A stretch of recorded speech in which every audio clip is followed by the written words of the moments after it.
add a little bit of spice. You got to recognize when you're handed a gift. Do-do-gaga-do-do, It just felt a little bit more rock to do it that way. Hi, Todd Sucherman here at Sweetwater, and today we're going to look at some grooves and some licks that I've done on some records with the band Styx. Today we're going to start off with a shuffle that I played on a song called Build and Destroy off their brand new record, Circling from Above, that came out in 2025. And I'm going to talk about the elements of this particular shuffle because whenever you talk about the world of shuffles, of course, you got to think of, Jeff Porcaro, Bernard Purdie, and whatnot. So the shuffle, I'll play the groove, and then we'll talk about how we ended up with this particular feel.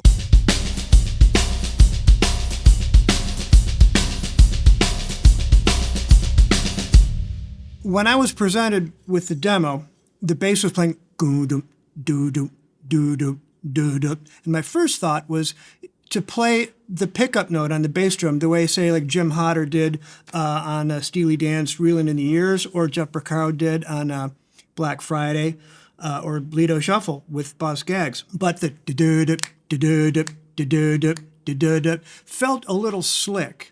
And just playing do-dum, do-dum, do with the bass drum, it just felt a little bit more rock to do it that way. So here's the difference. The slick way.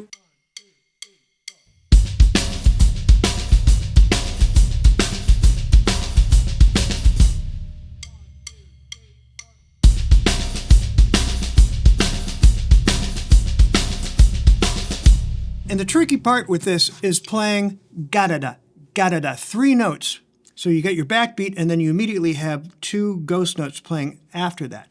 That's the tricky part, to get the triplet do do gaga do do gaga do do gaga do do, to get that rolling triplet feel. And then, because I'm playing the ostinato on the closed hi-hat, the X-hat over here, I'm able to step hit with the hi-hat to add a little bit of sizzle, almost like a tambourine with the snare.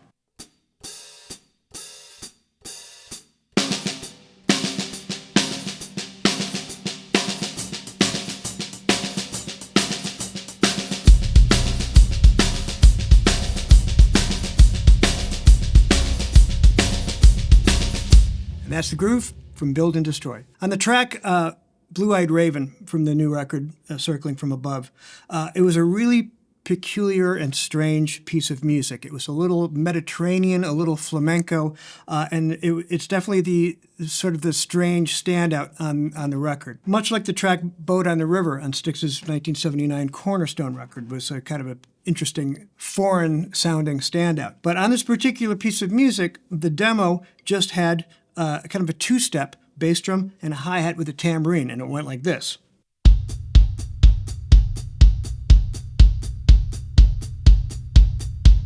And I thought, well, gee, I really don't want to do that for 3 minutes. Maybe there's something that we can throw in that would add a little bit of spice. So when the mandolin solo kicks in, I started playing this groove that's sort of based on like Steve Gadd's Mozambique for Late in the Evening, which originally sort of went like...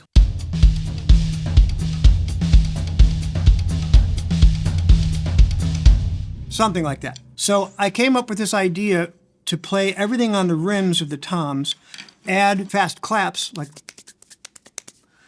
or, so it kind of had that flamenco Spanish type of flavor. By playing this groove and utilizing this notion of keeping the tip on the snare drum, you get that gang, gang, gang, gang, as opposed to just a...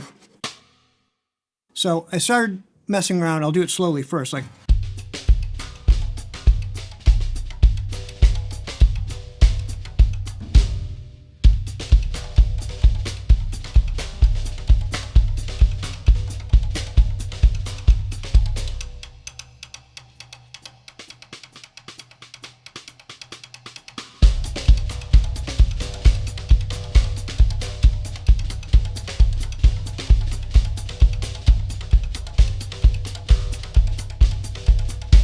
And that added just a nice little bit of subtext behind the acoustic guitars, the acoustic bass, and the mandolin. And it's a very interesting moment to have on a rock and roll record. Another song off the new record, Circling from Above, is a song called Michigan. And when I got the demo from this, Willa Vankovich had programmed a drum part that seemed difficult to play because there was a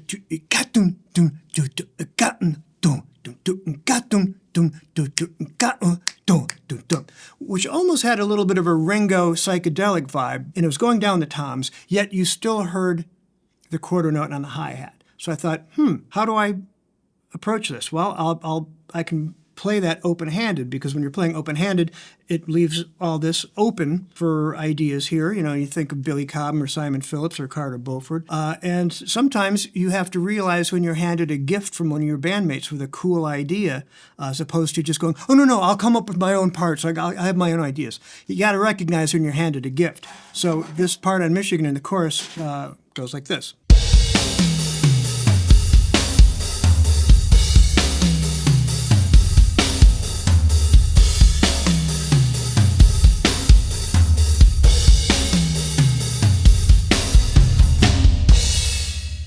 And that's the chorus of Michigan. And the song Crash the Crown from 2021's Crash the Crown record, it's in 5.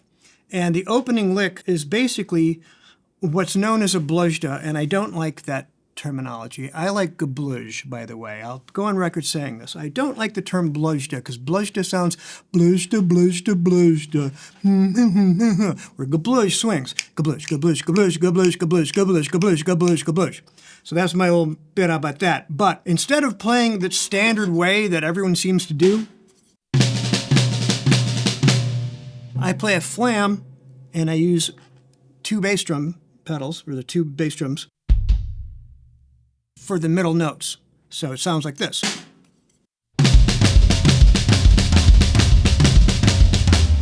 So in 5, it's 1, 2, 3, 4, 5, 2, 2, 3, 4, 5, 3, 2, 3, 4, 5.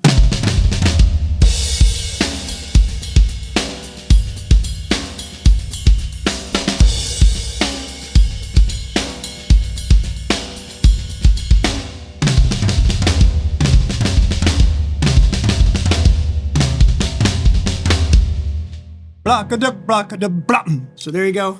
That's Crash of the Crown. The song The Red Storm from 2017's The Mission record is also in 5. I'm playing 2 bits between the hi-hats. So 1, 2, 3, 4, 5, 1, 2, 3, 4, 5. And over here, with the step hit on the hi-hat, I'm playing.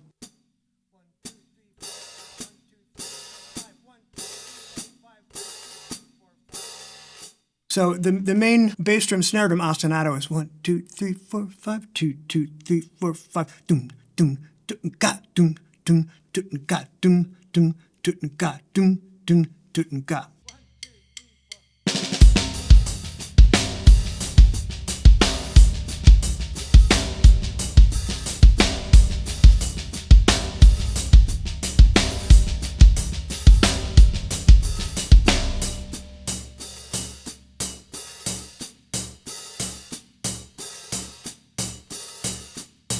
And that adds for just a nice little texture going over the bar line, and it's just something that makes the groove a little bit more interesting. And that's The Red Storm. Thanks for watching this video. I hope I gave you something to think about.